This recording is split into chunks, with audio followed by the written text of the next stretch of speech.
Hello दोस्तों, आपका स्वागत है मेरे लेक्चर पर। आज मैं आपको बताऊंगा rules of derivative. In rules के हेल्प से आप ज़्यादा से ज़्यादा फंक्शन का आप डेरिवेटिव कैलकुलेट कर सकते हैं। तो चलिए शुरू करते हैं, रूल्स के बारे में जानते हैं और हम ये भी देखेंगे कि कहाँ कहाँ आप रूल्स अप्लाई कर सकते हो और कहाँ पर आप रूल्स अप्लाई नहीं कर सकते हो।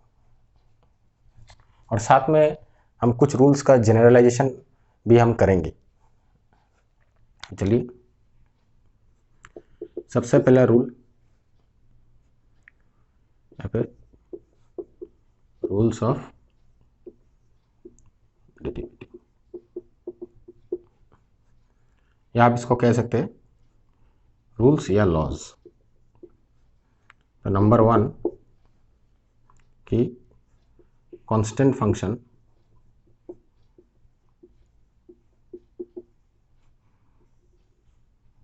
रूल। ये रूल क्या कहता है? ये रूल आपका कहता है कि derivative of a constant function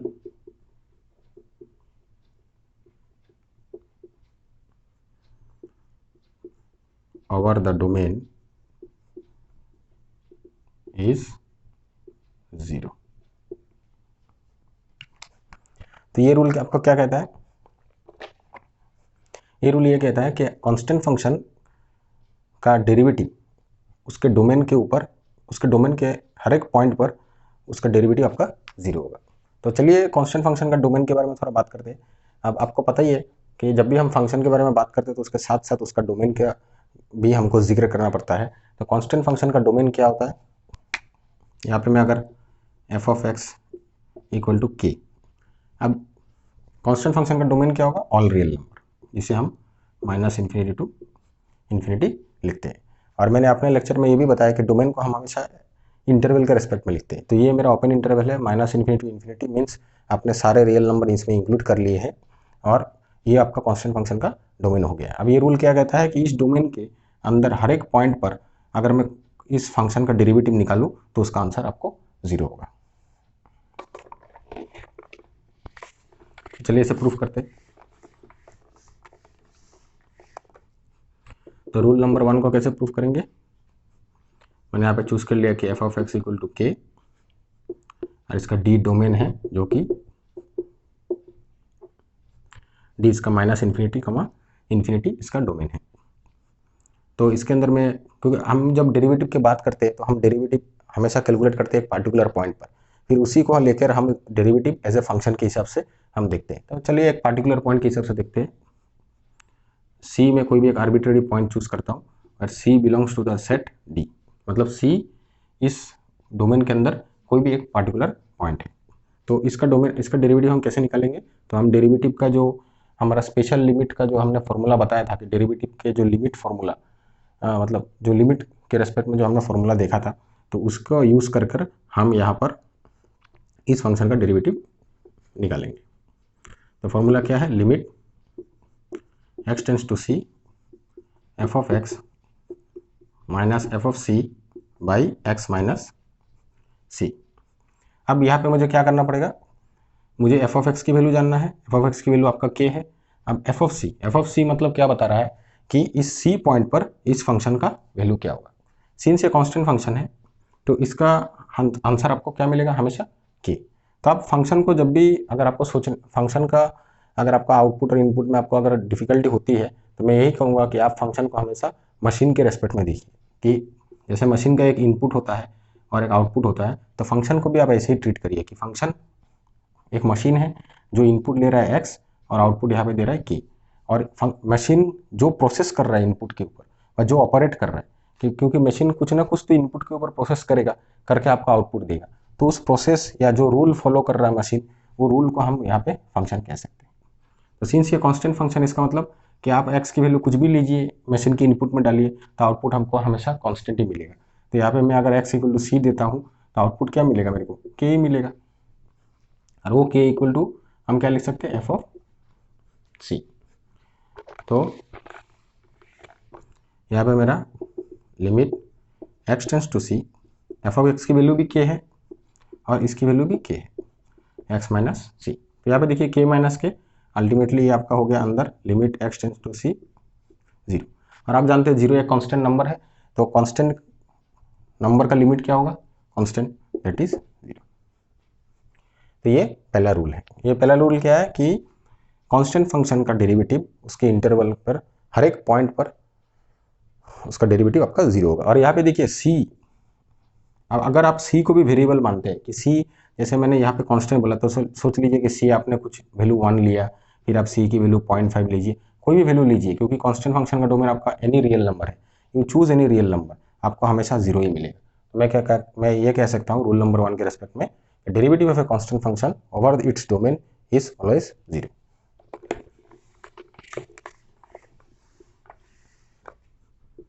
अब आते हैं रूल नंबर 2। रूल नंबर 2 को हम कहते हैं एडिशन थ्योरम।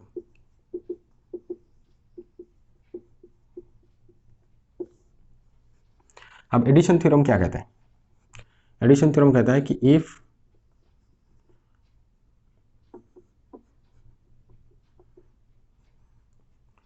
यहाँ पे मैं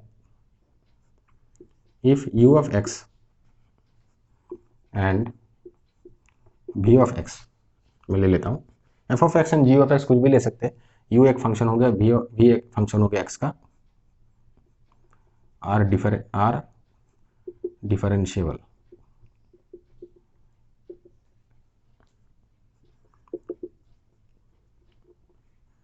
over their domain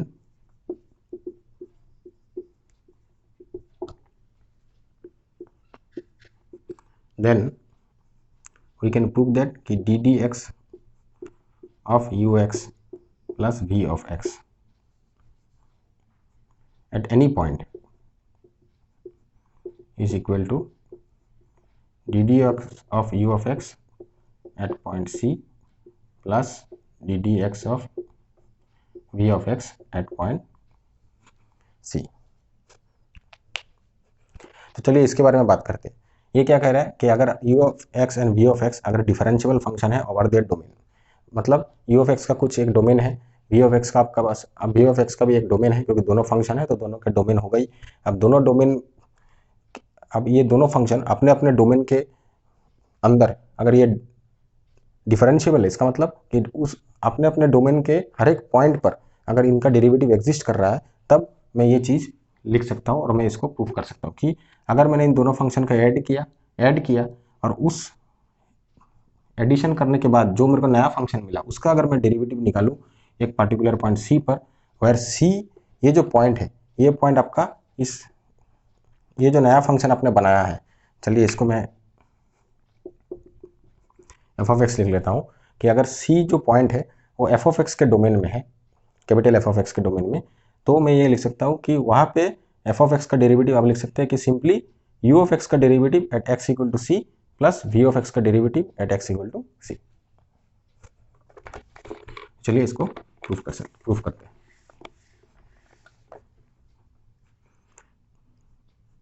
तो मेरे पास गिवन क्या है, यू ऑफ एक्स का मैं डोमेन चूज कर लेता हूँ जिससे a, b, और v ऑफ एक्स का डोमेन चूज कर लेता हूँ से d, e। यहाँ पर मैंने ओपन इंटरवल चूज किया है, यहाँ पे मैं क्लोज इंटरवल भी चूज कर सकता हूँ, लेकिन अगर अनलेस एंड अनटिल आपको अगर क्लोज इंटरवल नहीं बोला गया तो ज़्यादातर हम ओपन इंटरवल लेके ही चलते हैं। इसका रीजन क्योंकि जब भी हम फंक्शन के डेरिवेटिव की बात करते हैं तो हम बोथ साइड लिमिट कंसीडर करते हैं, और आपने देखा है कि जब आप क्लोज इंटरवल लेते हैं तो आपको वन साइडेड डेरिवेटिव की भी बात करनी पड़ती है, ठीक है, एट द एंड पॉइंट्स। तो for the sake of simplicity मैंने यहाँ पे डोमेन मैंने ओपन इंटरवल चूज किया। अब मुझे क्या गिवन है कि u of x and v of x इन दोनों का डोमेन भी मुझे पता है, और गिवन है कि these two functions are differentiable.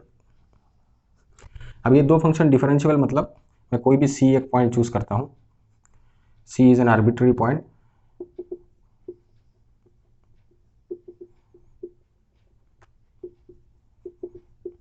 where c belongs to a, b and c belongs to also belongs to d, e। तो मुझे गिवन है कि ddx of u of x at x equal to c is given and ddx of v of x at x equal to c is given. तो ये चीज़ मेरे को given है। अब इनका अगर लिमिट का भी फॉर्मूला मैं लिखूँ तो इसका मतलब कि limit x tends to c u of x minus u of c by x minus c, और limit x tends to c v of x minus v of c by x minus c is given.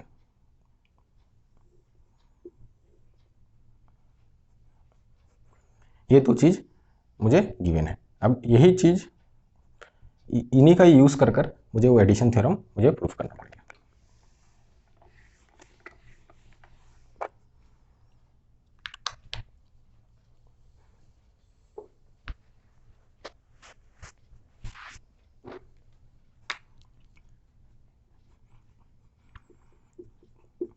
अब अगर मैं u of x plus v of x करूँ, ये इसको मैं नया function लिख लेता हूँ कि f ऑफ x।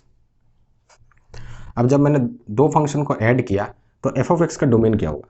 तो f ऑफ x का डोमेन, अगर मेरा आपने फंक्शन का लेक्चर देखा है तो आपने मैंने बताया कोई भी दो फंक्शन को जब आप ऐड करते हैं तो जो नया फंक्शन बनता है उसका डोमेन क्या होता है? इन दोनों फंक्शन का डोमेन का कॉमन इंटरवल वही होगा। जैसे अगर a, b and d, e, ये आपका u ऑफ x का था डोमेन और ये आपका v ऑफ x का था।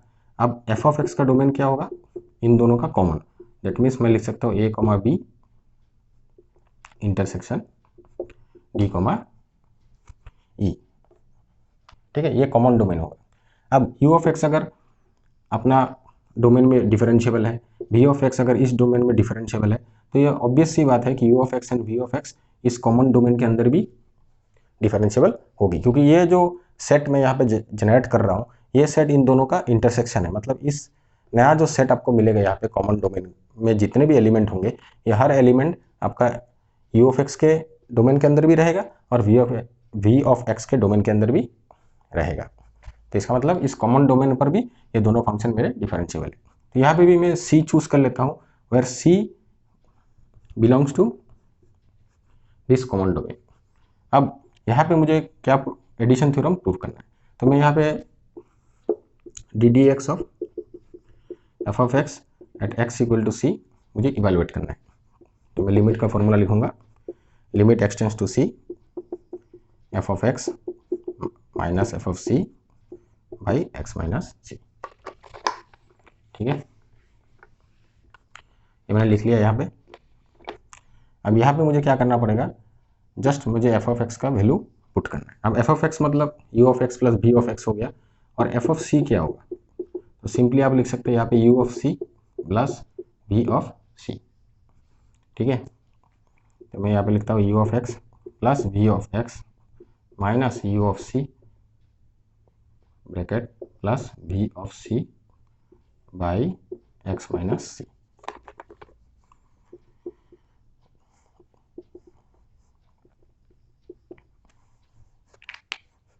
अब देखिए इन दोनों फंक्शन के बारे में मैं क्या कह सकता हूँ। जब मैंने कह ही दिया कि ये दोनों फंक्शन मेरे डिफरेंशिएबल है अपने अपने डोमेन के अंदर, दैट मीन्स ये फंक्शन कंटिन्यूस भी है, क्योंकि लास्ट लेक्चर में हमने यही देखा कि अगर कोई फंक्शन एक पर्टिकुलर पॉइंट में उसका डेरिवेटिव एग्जिस्ट करता है तो दैट मीन्स उस पर्टिकुलर पॉइंट में वो फंक्शन आपका कंटिन्यूस होगा। तो कंटिन्यूस फंक्शन का फिर हम लिमिट कैसे निकालते हैं? हमने ये भी देखा लिमिट के लेक्चर पर कि कंटिन्यूस फंक्शन का लिमिट आप डायरेक्ट सब्सटीट्यूशन करके निकाल सकते हैं। लेकिन यहाँ पे तो आपका मन में इच्छा हो रही होगी कि यहाँ पे मैं डायरेक्ट सब्सटीट्यूशन कर देता हूँ और मेरे को लिमिट निकल जाएगी। लेकिन अगर आप यहाँ पे डायरेक्ट सब्सटीट्यूशन करेंगे तो आप देखिए यहाँ पे अगर आपने सी बिठा दिया u of c plus v of c, then ये साइड आपका और ये पार्ट आपका सेम हो जाएगा। तो अल्टीमेटली आपको ऊपर न्यूमरेटर में 0 मिलेगा और नीचे भी अगर आप बिठा देंगे सी तो आपको 0/0 मिलेगा, तो आपको कुछ आंसर नहीं मिलेगा। और हमने ये भी सीखा अगर आपको 0/0 मिलता है तब आपको क्या करना पड़ेगा? आपको सिंप्लीफिकेशन करना पड़ेगा। अब सिंप्लीफिकेशन मैं कैसे करूँ, क्योंकि मेरे को दो लिमिट गिवन थे। ठीक है, तो इसी को अगर मैं थोड़ा सा मॉडिफाई करूं तो देखिए इसका आंसर हम निकाल सकते हैं। यू ऑफ एक्स, यू के पार्ट को हम एक साथ लेते हैं, u of c plus v of x minus v of c by x minus c. ठीक है, अब इसको ऊपर लिखते हैं,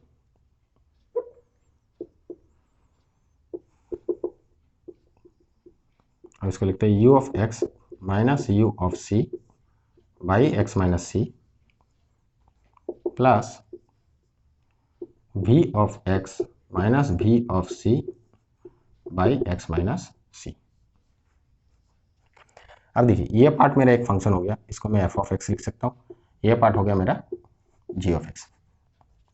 अब ये मेरा x का कैसे फंक्शन हो गया, तो यहाँ पे ऑब्वियस सी बात है, देखिए c तो आपका कांस्टेंट वैल्यू होगा, जो आपने डोमेन में एक पर्टिकुलर पॉइंट चूज किया है, तो वहाँ पे u ऑफ c की वैल्यू भी आपकी कांस्टेंट होगी, यहाँ पे भी c कांस्टेंट है, लेकिन यहाँ पे u of x and x is variable, क्योंकि आप लिमिट कैलकुलेट कर रहे हैं x tends to c, that means आपको x को c के नजदीक ले जाना है, तो इसका मतलब x आप वेरी करेंगे, तो ये पार्ट एक फंक्शन ऑफ x हो गया, सिंपली ये भी एक पार्ट आपका फंक्शन ऑफ x हो गया।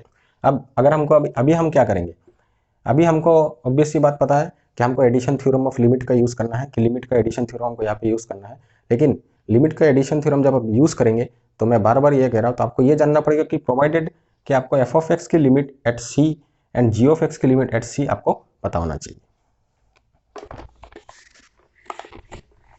तो वो तो एफ ऑफ एक्स और जी ऑफ एक्स की लिमिट मुझे ऑलरेडी पता है, क्योंकि that thing is already given to me. तो एफ ऑफ एक्स यहाँ पे मेरा क्या हो गया, u of x minus u of c by x minus c, और इसका लिमिट तो मुझे गिवन है ही, जो कि मैं इसको लिख सकता हूँ कि d d x of u of x at x equal to C.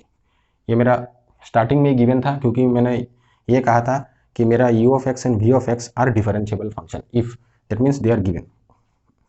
Similarly मैं इसका भी लिख सकता हूँ कि x tends to c v of x minus v of c by x minus c equal to d d x of v of x at x equal to सी।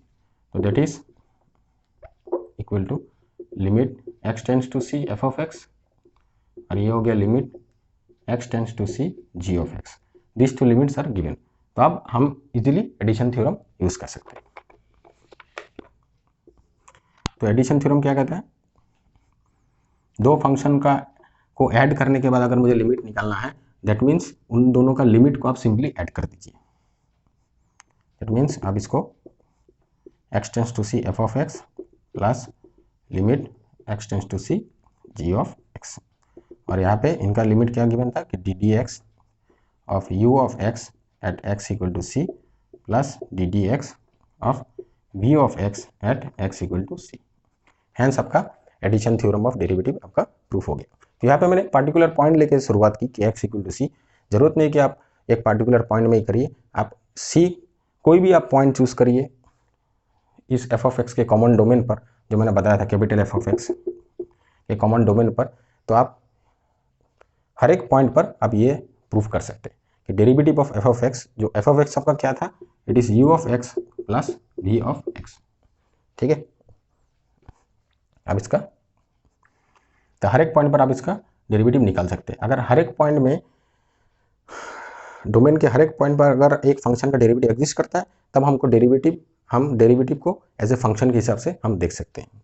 तब हमको यहाँ पे एक्स इक्वल टू सी लिखने की जरूरत नहीं, instead of सी हम direct x put करके भी हम काम चला सकते हैं।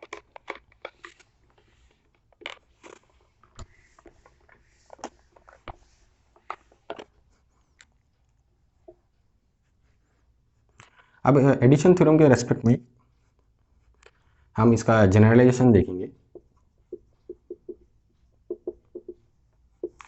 जनरलाइजेशन क्या होता है, सपोज आपको सीक्वेंस ऑफ फंक्शन दिया गया हो, इसे f1 of x, f2 of x, ऐसे ऐसे करके आपको fn ऑफ x दिया हुआ है, and all the functions are differentiable within their domain. तो आप जनरलाइजेशन हो गया कि आपको ये प्रूफ करना है कि इक्वल टू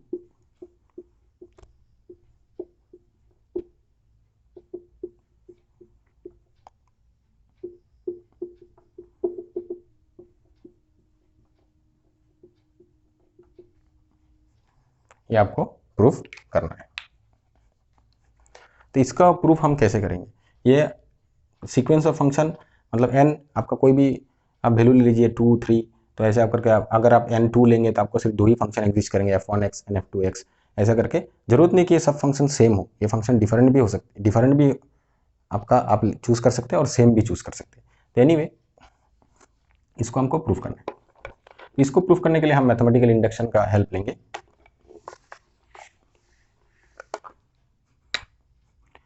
अब जब हमने एडिशन थ्योरम यूज़ किया तो एडिशन थ्योरम में हमने क्या देखा, हमको मिनिमम 2 फंक्शन की जरूरत पड़ती है। दैट इज मैं यहाँ पे चूज करता हूँ n equal to 2। n equal to 2 के लिए मैं इजीली एडिशन थ्योरम में लगा सकता हूँ।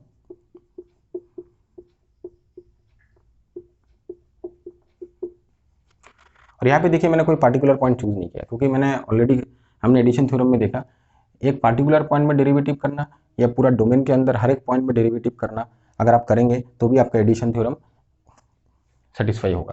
तो instead of choosing a particular point हम इसको फंक्शन के हिसाब से ट्रीट करते हैं। तो मैंने आपको अपने पिछले लेक्चर में बताया कि डेरिवेटिव को हम फंक्शन के हिसाब से कैसे ट्रीट करते हैं। दैट मीन्स सी के जगह में हम x इक्वल टू एक्स ही पकड़ लेंगे, ठीक है। अब for n equal to it is true, अब मैं n इक्वल टू 3 के लिए चेक करता हूँ।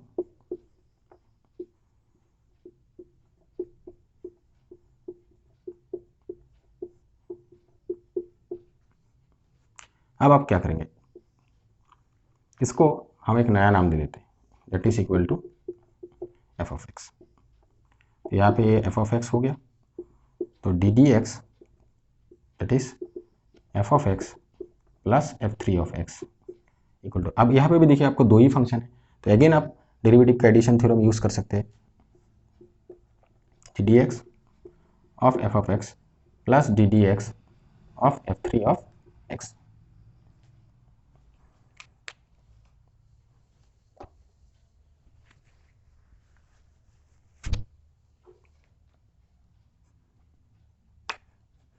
ठीक है, d d x of f of x plus d d x of f three of x, और इसका डेरिवेटिव आपको ऑलरेडी पता है, क्योंकि D d x of f of x क्या है, आपको ये वैल्यू यहाँ पे सब्स्टिट्यूट करनी है। दैट इज इक्वल टू, यहाँ पे आप लिख सकते हैं d d x of f of x plus f three of x equal to d d x of f one of x plus d d x of f two of x plus d d x of f three of x. That means हमने क्या देखा, n equal to 2 के लिए तो true है ही है, जो हमने अभी एडिशन थ्योरम से लिखा। सिमिलरली n इक्वल टू 3 के लिए भी हम ये प्रूव कर सकते हैं। तो इन द सेम वे अगर मैं पकड़ लूँ, suppose for n equal to k d d x of f1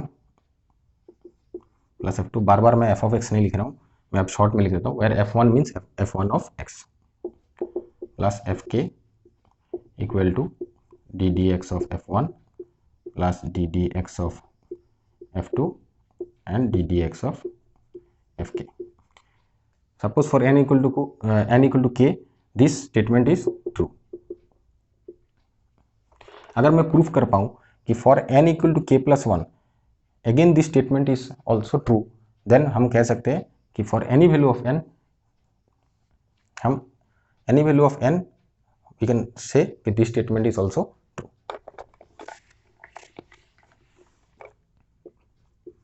now for n equal to k plus 1, तो हमको क्या करना पड़ेगा, f1 plus f2 plus dot dot dot fk plus 1, बीच में fk प्लस fk प्लस। अब इतना पूरा k नंबर फंक्शन तक मैं इस एडिशन को मैं एक नाम दे देता हूँ कि यहाँ पे इसका नाम सिमिलरली पहले की तरह हम f ऑफ एक्स लिख लेते हैं। नाउ यहाँ पे क्या कर सकता हूँ कि d d x of f of x plus f k plus 1 of x equal to, अब ये तो 2 फंक्शन ही हो गए, तो 2 फंक्शन के लिए मुझे एडिशन थ्योरम पता है, मैं यहाँ पे लिख सकता हूँ कि d d x of f of x plus d d x of f k plus 1। अब D d x of f of x क्या है आपका, ऑलरेडी मैंने पकड़ रखा है कि दिस इज ट्रू, तो मैं यहाँ पे वैल्यू पुट कर देता हूँ, that is equal to d d x of f one plus d d x of f two plus d d x of f k plus d d x of f k plus 1। तो हमने ये proof कर दिया कि अगर n equal to के लिए this statement is true, then for n equal to k plus 1 also this statement is true. तो hence for any value of n, अब इंस्टेड ऑफ k अगर आप यहाँ पे n लिखते हैं देन हमको सिंपली यहाँ पे n लिखना है, so it is true. Hence हमने एडिशन थ्योरम का जनरल फॉर्मूला हमने यहाँ पे प्रूव कर दिया। तो यहाँ पे सबसे याद रखने की बात यह है कि f1 and f up to fn जितना भी आपने फंक्शन लिया, हर फंक्शन अपने डोमेन के अंदर डिफरेंशिएबल होना चाहिए।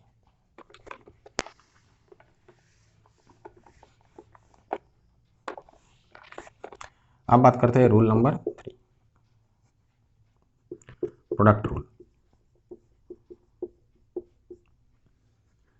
प्रोडक्ट रूल क्या कहता है? सेम कि u of x and v of x, हम इसको डिफरेंशिएबल फंक्शन पकड़ेंगे उनके डोमेन के अंदर, then we can prove ddx of u v of x is equal to u ddx of v plus v ddx of u। यहाँ पे देखिए u v means u of x and v means v of x, short form में लिखा। तो hence we can prove this. तो चलिए इसका proof देखते हैं।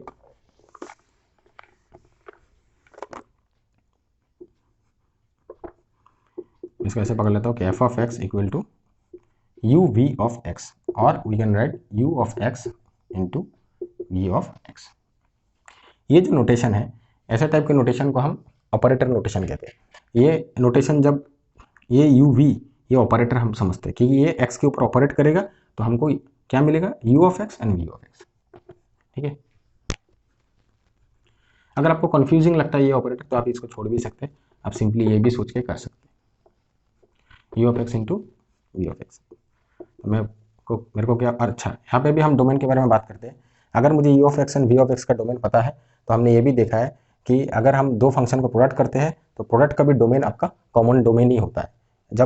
अगर मेरे आप पिछले लेक्चर में देखेंगे, फंक्शन के लेक्चर में, तो आप मैंने बताया है कि अगर आप दो फंक्शन को ऐड करते हैं, डिवाइड करते हैं, या आप दोनों का प्रोडक्ट लेते हैं, तो हमेशा जो एडिशन, डिवीजन एंड मल्टीप्लिकेशन का जो डोमेन होगा वो दोनों फंक्शन का कॉमन डोमेन होगा। और सिंस ये दोनों अपने अपने डोमेन में तो डिफरेंशिएबल है ही, तो कॉमन डोमेन पर भी ये डिफरेंशिएबल होंगे। तो हेंस ये गिवन हमको प्रूव करना है। तो हमको क्या प्रूव करना है? Limit x tends to c f of x minus f of c by x minus c. यहाँ पे मैं क्या लिखूंगा? Limit x tends to c u of x into v of x minus, अब यहाँ पे क्या लिखूंगा? एफ ऑफ सी, मतलब यहाँ पे हमको x के जगह में c बिठाना है और v x, यहाँ पे x के जगह में c बिठाना है। तो मैं यहाँ पे लिख सकता हूँ कि f of c means u of c into v of c। ऐसे हम फंक्शन इवेलुएट करते हैं, u of c into v of c x minus c। अब यहाँ पे भी आप डायरेक्ट सब्स्टिट्यूशन आपको इच्छा करेगी क्योंकि u and v already continuous function है, लेकिन यहाँ पे अगर आप डायरेक्ट सब्स्टिट्यूशन कर दिए तो आपको यहाँ पे फिर से 0 मिलेगा, क्योंकि ये पार्ट और ये पार्ट आपका सेम हो जाएगा और नीचे भी आपको 0 मिलेगा, क्योंकि x के जगह में अगर आप c बिठा देते हैं तो ऐसा करेंगे तो हमको 0/0 मिलेगा। तो again we have to do something so that हमको इसका लिमिट का आंसर हमको निकालना है। तो यहाँ पे हम क्या करेंगे? Limit x tends to c u of x v of x। यहाँ पे हम क्या करते हैं कि u of c into v of x को एक एक्स्ट्रा टर्म हम यहाँ पे माइनस सब्ट्रैक्ट करेंगे और देन ऐड कर देंगे, v of x minus u of c v of c divide by x minus c। अब यहाँ पे आप देखिए u of c v of x और u of c v of x ये दोनों कैंसिल हो जाएगा, तो आपको अल्टीमेटली इसका जस्ट प्रीवियस न्यूमरेटर आपको मिल जाएगा। ऐसा करने का क्या फ़ायदा है अब देखते हैं। अब यहाँ से इस पार्ट से हम कुछ कॉमन लेंगे और फिर इन दोनों पार्ट से हम कॉमन लेंगे एंड देन हम आगे बढ़ेंगे। तो limit x tends to c u of x v of x, यहाँ से हम ये दोनों पार्ट से अगर क्या कॉमन ले सकते हैं कि v ऑफ x, तो मैंने यहाँ से v ऑफ x कॉमन ले लिया है, मुझे क्या मिलेगा? c, ठीक है, और उस पार्ट से क्या मेरे को कॉमन लेना है? u of c। तो मुझे क्या कॉमन मिलेगा यहाँ पे? v of x minus v of c by x minus c। अब आगे बढ़ते हैं कि limit x tends to c v of x u of x minus u of c by x minus c plus u of c v of x minus v of c by x minus सी।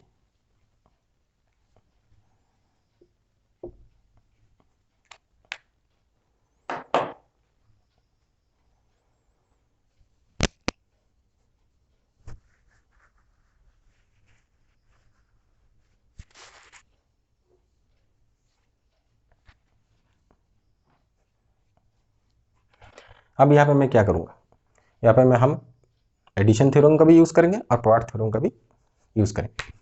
लेकिन हमको देखना है कि ये जो function है f of x और इसका की लिमिट हमको एग्जिस्ट, इस f of x and g of x का अगर लिमिट एग्जिस्ट करता है तो ही हम इन दोनों को सेपरेट कर पाएंगे और इनका यहाँ पे लिमिट का एडिशन थ्योरम हम यूज़ कर पाएंगे। लेकिन एफ ऑफ एक्स में अगर हम देखेंगे तो यहाँ पे भी दो फंक्शन का प्रोडक्ट है। तो देखिए वी ऑफ एक्स का लिमिट, अब यहाँ पे एफ ऑफ एक्स के केस में अगर लिमिट निकालना है तो मुझे फिर प्रोडक्ट थ्योरम का यूज़ करना पड़ेगा, क्योंकि ये एक फंक्शन हो गया और ये एक पूरा फंक्शन हो गया। ठीक है, अब इन दोनों फंक्शन का मुझे देखना पड़ेगा, अगर लिमिट एग्जिस्ट कर रहा है तो मैं एफ ऑफ एक्स का भी लिमिट इसलिए निकाल सकता हूँ। तो चलिए पहले बात करते हैं वी ऑफ एक्स का।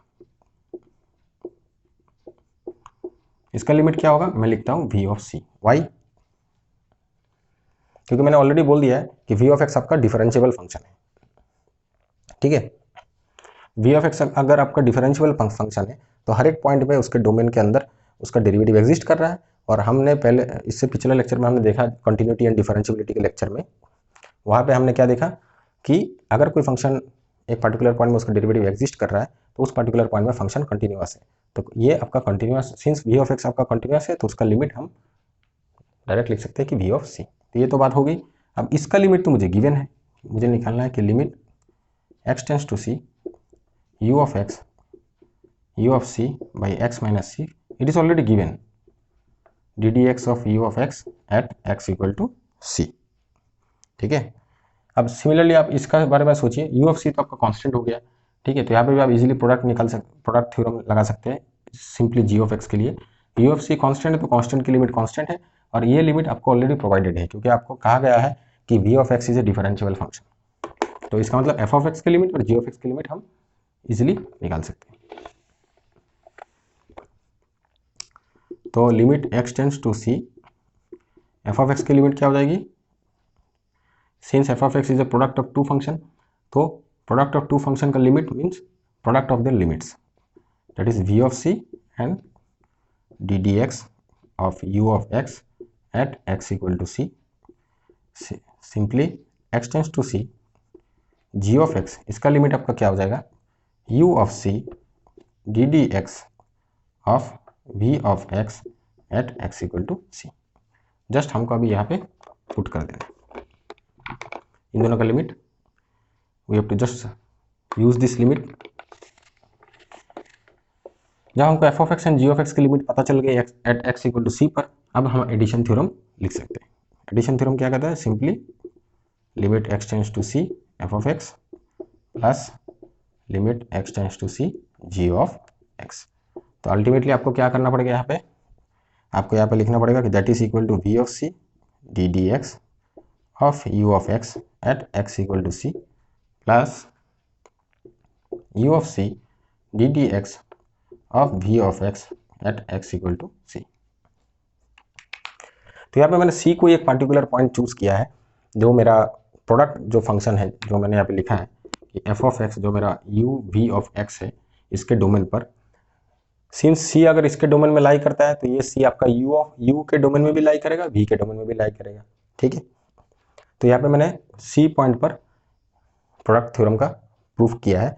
तो इंस्टेड ऑफ c, अब f ऑफ x के डोमेन के अंदर आप कोई भी पॉइंट चूज कर लीजिए, हर पॉइंट में आप ये थ्योरम आप प्रूफ कर सकते हैं। तो दैट मीन्स अब सिंपली एक पर्टिकुलर पॉइंट के हिसाब से हम बात नहीं करके हम इसको फंक्शन के हिसाब से भी ट्रीट करते हैं। तो instead of c we will put just x। तो हम यहाँ पे लिख सकते हैं कि v of x D d x of u of x plus u of x that is d d x of v of x।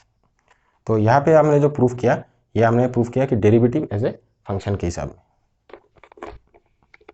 और theorem का प्रूफ हो गया।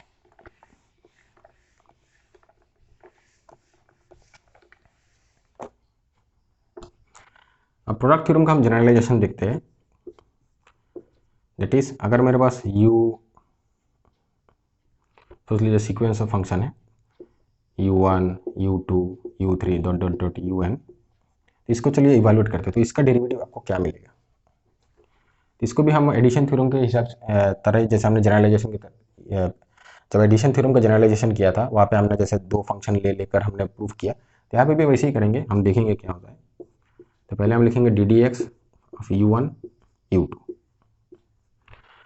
और यहाँ पे ऑब्वियस सी बात है कि u1 और ऑल द फंक्शन आपका डिफरेंशिएबल होना चाहिए उनके अपने डोमेन पर।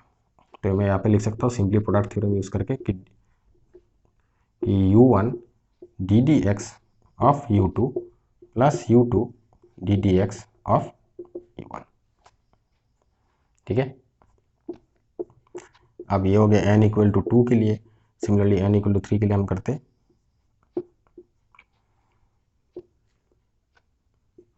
u2 u3।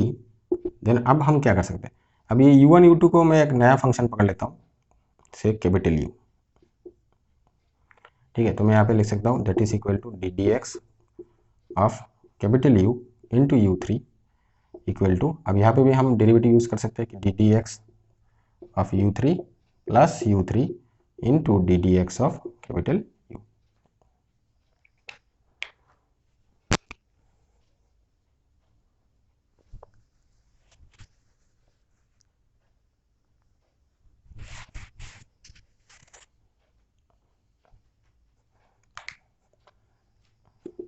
अब u के जगह में वैल्यू बिठा देते कि that is u1 u2 d d x of u3, और यहाँ पे u3 d d x of u की जगह में हम ये वैल्यू पुट कर सकते हैं, u1 d d x of u2 plus u2 d d x of u1।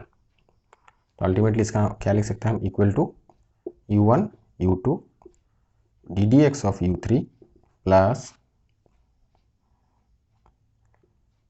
u1 u3 d d x of u2 plus u2 u3 d d x of u1। अब इसी को थोड़ा स्टाइल करके अगर हम सजाते हैं तो देखिए कैसे लिख सकते हैं, u1 u2 u3 प्राइम भी डेरिवेटिव होता है, plus u1 u2 prime u3 plus u1 prime u2 u3।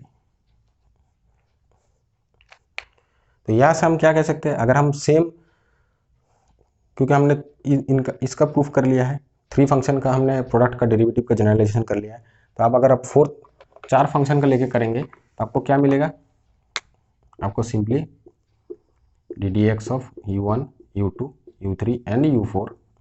आपको क्या करना है कि एट ए टाइम कोई भी 3 आपको फिक्स रखना है और एक एक करके आपको डेरिवेटिव करना है, जैसे हमने यहाँ पे किया। तो देखिए पहले 2 u1 u2 फिक्स, u3 का डेरिवेटिव किया, फिर u1 u3 फिक्स, u2 का डेरिवेटिव किया, फिर आपका u1 का डेरिवेटिव किया, u2 u3 fix. In the same way हमको यहाँ भी आगे बढ़ना है।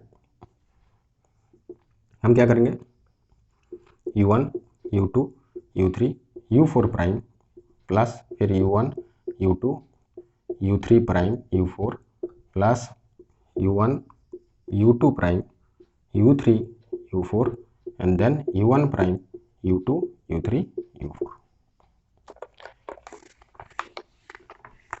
In the same way, now we can easily write ddx of u1 u2 un is equal to u1 u2 un minus 1 un prime plus ऐसा करके आप आगे बढ़ते जाइए। जस्ट पहले आपने un का डेरिवेटिव किया, उसके बाद वाले में आप इसका डेरिवेटिव करेंगे। ठीक है, u2 un minus 1 prime un and so on, और लास्ट में आप u1 का डेरिवेटिव करेंगे u2 u3 and then un। तो ये आपका जनरलाइजेशन ऑफ प्रोडक्ट थ्योरम हो गया। तो अब इसका हम इजी एक एग्जांपल देखते हैं। सोच लीजिए आपने u1 to un अपने सारे फंक्शन आपने सेम पकड़े and let all the function be equal to x, un equal to x। इस केस में ये आपको जो प्रोडक्ट थ्योरम का जनरलाइजेशन है ये आपको क्या आंसर प्रोवाइड करता है, तो हम देखते हैं। हमने क्या पकड़ा कि u1 equal to u2 dot dot dot un equal to x। Now derivative of u1 u2 product हमने यहाँ पे प्रोडक्ट किए, दैट इज इक्वल टू हम क्या कह सकते हैं कि u1 u2 un minus 1 un prime, ऐसे करके हमको एक एक करके डेरिवेटिव करना है।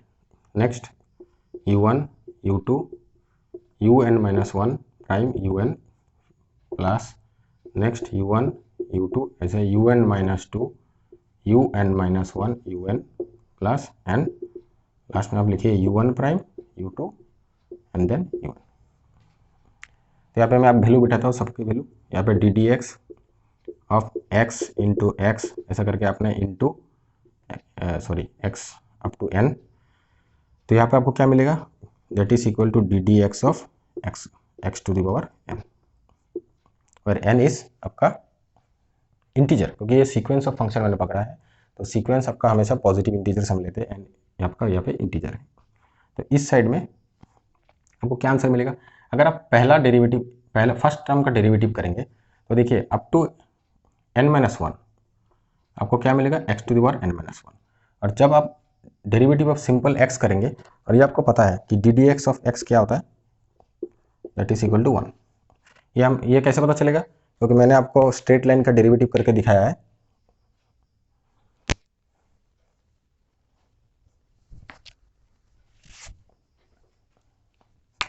मैंने आपको स्ट्रेट लाइन का डेरिवेटिव करके दिखाया है कि d d x of x equal 1। जब हमने स्ट्रेट लाइन का डेरिवेटिव किया था कि एम एक्स प्लस सी, तो हमने इसका डेरिवेटिव क्या देखा था, ऑलवेज एम। तो आप y इक्वल टू एक्स एक स्ट्रेट लाइन ले लीजिए। अब इसका स्लोप क्या है, यहाँ पे आपका m है 1, तो हम यहाँ पे डायरेक्ट लिख सकते हैं कि d d x of x is 1। अब सेम फॉर्मूला अगर हम यहाँ पे यूज़ करेंगे तो यहाँ पे एक बार डेरिवेटिव किया हमको 1 मिला, यहाँ पे हम फिर x का डेरिवेटिव करेंगे तो 1 मिलेंगे, लेकिन जब इसका डेरिवेटिव करेंगे तो हर एक टर्म से आपको x सिर्फ आपको n-1 टाइम्स ही आपको मिलेगा। तो नेक्स्ट टर्म भी आपको क्या आंसर देगा, x to the power n-1, ये टर्म भी आपको x to the power n-1 and so on x to the power n-1। इसका मतलब दैट इज इक्वल टू कि x to the power n-1 plus x to the power n-1 ऐसा करके आप up to n, क्योंकि देखिए ये first term से आपको मिला x to the power n-1, second term से भी आपको x to the power n-1 and last में nth टर्म से भी आपको x to the power n-1 आपको यहाँ पे मिला। तो अल्टीमेटली आप सेम ही चीज़ को n टाइम्स ऐड कर रहे हैं, तो ये आपको आंसर क्या देगा, n into x to the power n-1। ठीक है, अब इसको आप अलग तरीके से भी प्रूफ कर सकते हैं। इसको जब अगर प्रूफ करेंगे तो हम इसको बाइनोमियल थ्योरम से भी प्रूफ कर सकते हैं। ज़्यादातर ये हर बुक में दिया हुआ होता है इसका प्रूफ, लेकिन चलिए मैंने अलग टेक्निक आपको बताया कि आप जनरलाइजेशन और प्रोडक्ट रूल से आप इसका डेरिवेटिव कैसे निकाल सकते हैं। तो ये बड़ा इंपॉर्टेंट एक फॉर्मूला है, d d x of x to the power n is n into x whole to the power n-1। अब ये जो फॉर्मूला है ये यहाँ पे मैंने सिर्फ n को अपना n मैंने चूज़ किया है, only n is greater than 0 और n is an integer, it is positive integer. लेकिन ये आपका जनरल भी है कि आप n it is not necessary integer, कोई भी रियल नंबर हो आप इसको ऐसे लिख सकते हैं। तो उसके बाद हम बाद में करेंगे कि अगर n आपका अगर रेशनल नंबर हो गया तो आप उस केस में इसका डेरिवेटिव क्या करोगे। ठीक है, तो उस केस में हम बात करेंगे जब हम इम्प्लिसिट फंक्शन पढ़ेंगे, तब हम when n is rational number तो हम इसका बात करेंगे। अगर n नेगेटिव हुआ तो उसके बाद भी हम थोड़ी देर बाद ही करते हैं, हम पहले डिवीजन थ्योरम पढ़ते हैं, उसके बाद मैं इसका भी बात करूँगा।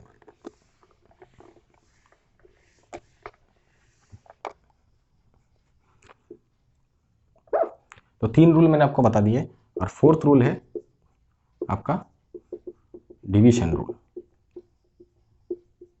That is d d x of u by v equal to आप लिख सकते हैं v square v u prime minus u v prime.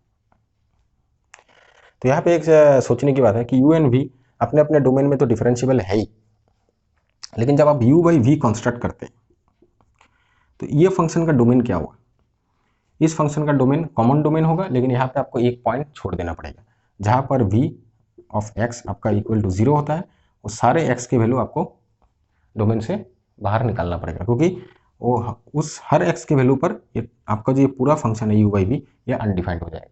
तो अगर वो पॉइंट डोमेन के बाहर चले गए तो उस पॉइंट पर हम डेरिवेटिव नहीं कर सकते। तो यहाँ पे हमको लिखना पड़ेगा कि where v of x not equal to 0, ठीक है, यहाँ पे होना चाहिए, या where v of x equal to 0 for all x for such x, तो वहाँ पे आपका डेरिवेटिव एग्जिस्ट नहीं करेगा, तो वहाँ पे आप डिवीजन थ्योरम यूज नहीं कर सकते। चलिए इसका भी प्रूफ करते हैं।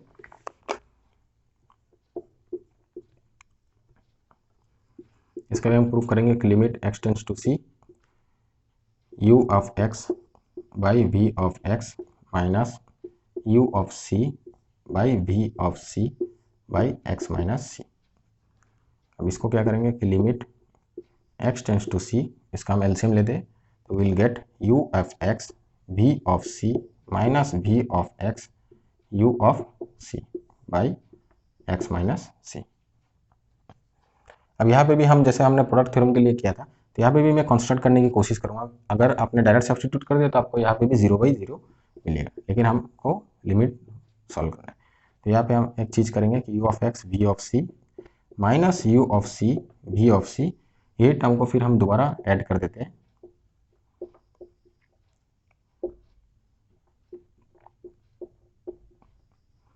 बाई x माइनस c, ठीक है।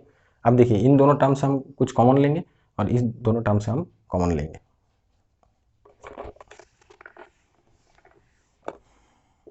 हमको क्या लिखना है, limit x tends to c,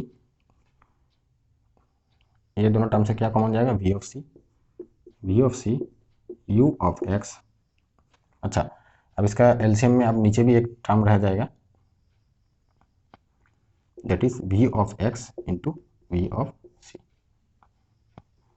जब मैंने एलसीएम लिया था तो मैंने डिनोमिनेटर नहीं लिखा था, सॉरी फॉर द मिस्टेक। तो यहाँ पे मैं डिनोमिनेटर मैंने पुट कर दिया v ऑफ x और v ऑफ c, ठीक है। अगर मैं यहाँ से कॉमन लूँ v ऑफ c तो मेरा क्या बन जाएगा, v ऑफ c कॉमन जाएगा, u of x minus u of c by x minus c v of x into v of c।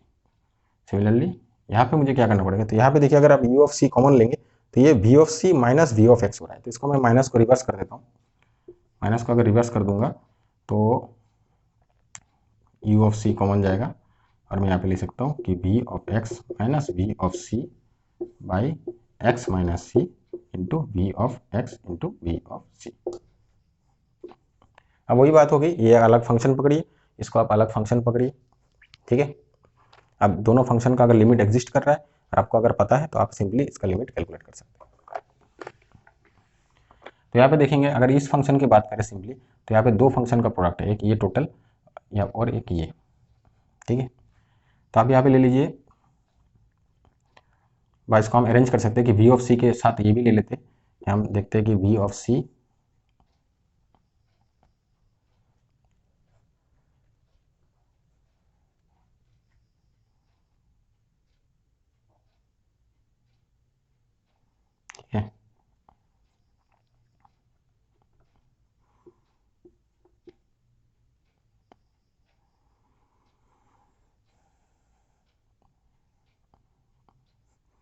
ठीक है, सॉरी यहाँ पे लिखता हूँ v of c।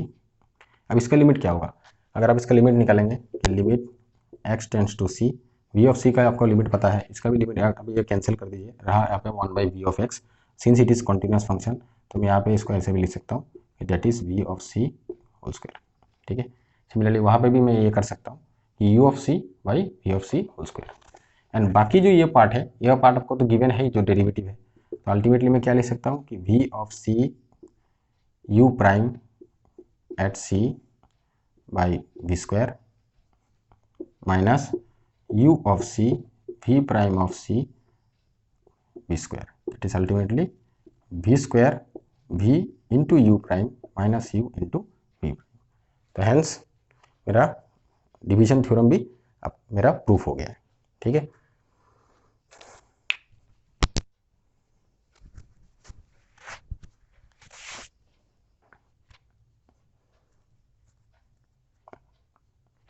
Division theorem भी प्रूफ हो गया। तो चलिए इसका भी हम एक एप्लीकेशन देखते हैं।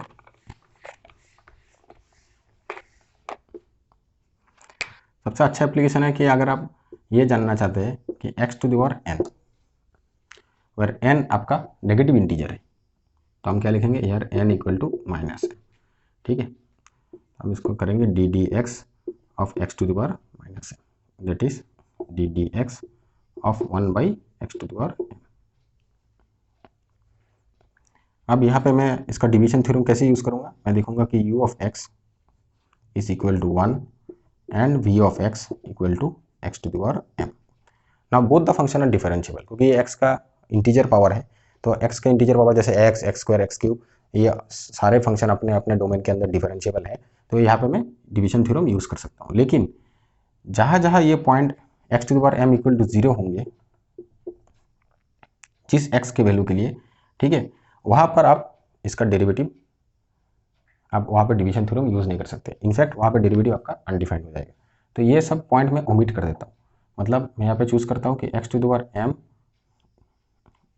x की मैं वो सारे पॉइंट सिलेक्ट करूँगा जहाँ पे x to the power m not equal to 0, तो फिर मैं डिवीजन थ्योरम इजीली यूज़ कर सकता हूँ। तो डिवीजन थ्योरम क्या कहता है, v square v u prime minus u v prime. अब v क्या है मेरा x to the power m, तो x to the power twice m, sorry square लिखता हूँ, फिर इसको x to the power m। अब u प्राइम मतलब 1 का डेरिवेटिव आप कर रहे हैं जो कि 0, क्योंकि कांस्टेंट की डेरिवेटिव हमने कांस्टेंट रूल से पढ़ा है वो 0 है, और u का अब मैंने यहाँ पे 1 बिठाया है, और x to the power m, यहाँ पे m पॉजिटिव है। यहाँ पे देखिए n इक्वल टू मैंने माइनस m लिखा, तो m means positive. x to the power m का डेरिवेटिव हमने देखा कि m x to the power m minus 1, तो यहाँ पे मैं लिखूंगा m x to the power m minus 1। ठीक है, अब इसको अगर मैं अरेंज करूँ तो मेरे को क्या मिलेगा, minus m x to the power m minus 1 by x to the power twice m। Ultimate में क्या लिख सकता हूँ कि d d x of x to the power minus m equal to minus m x to the power m minus 1 minus twice m, that is minus m x to the power, मैं लिख सकता हूँ minus m minus 1। तो यहाँ पे देखिए ये जो फॉर्मूला मेरे को मिला, ये सेम मैं इसको जनरल वे से लिख सकता हूँ कि x to the power n, मुझे पता है कि n into x to the power n minus 1। तो फॉर पॉजिटिव इंटीजर ये तो मैंने प्रूफ किया ही है। नेगेटिव इंटीजर के लिए इंस्टेड ऑफ m n आप माइनस m पुट कर दीजिए डायरेक्टली, तो आपको यहाँ पे मिल जाएगा। तो हैंस ये फॉर्मूला को मैं जनरल भी लिख सकता हूँ कि hence d d x of x to the power n equal to n into x to the power n minus 1 is also true for n less than 0। अब आप सोच रहे हैं कि n इक्वल टू 0 पर क्यों ट्रू नहीं है, क्योंकि n इक्वल टू 0 अगर आप बिठाएंगे तो यहाँ पे आपको क्या मिलेगा, x to the power 0 is 1, तो डेरिवेटिव ऑफ 1 इज 0। लेकिन अगर इस साइड में आपने अगर बिठा दिया n इक्वल टू 0, तो आपको क्या मिलेगा, x to the power minus 1, और यहाँ पे आपको 0। तो ये इवन n इक्वल टू 0 के लिए भी ये ट्रू है। तो that is it is true for all the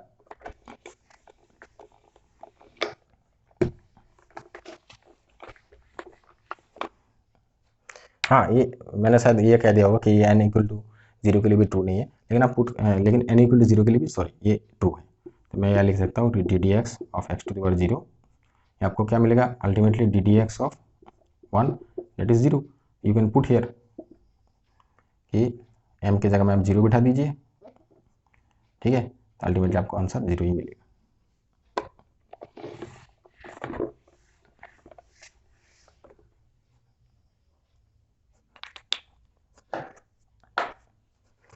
तो आज के लेक्चर में हमने क्या देखा, लॉज ऑफ डेरिवेटिव देखा, और लॉज ऑफ डेरिवेटिव से हमने कुछ जनरलाइजेशन का फॉर्मूला देखा। नेक्स्ट लेक्चर में हम बात करेंगे कि किस किस जगह पर आपका कहाँ आप लॉज ऑफ डेरिवेटिव आपका एग्जिस्ट करता है, और कहाँ लॉस ऑफ डेरिवेटिव हम अप्लाई नहीं कर सकते।